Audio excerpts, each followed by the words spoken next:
Hi guys, today we will talk about how to fix or how to solve the problem of GD app. You will click on settings. Here you will click on apps, default apps, app settings. In this list you will search about the application of GD and you will enter. Here you will click on first stop and you will click OK. Then you will enter to the window of storage. Here you will click on clear cache.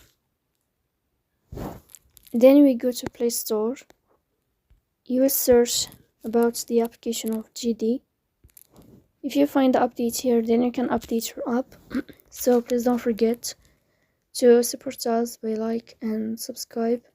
See you next time, and thank you for your watching and your attention.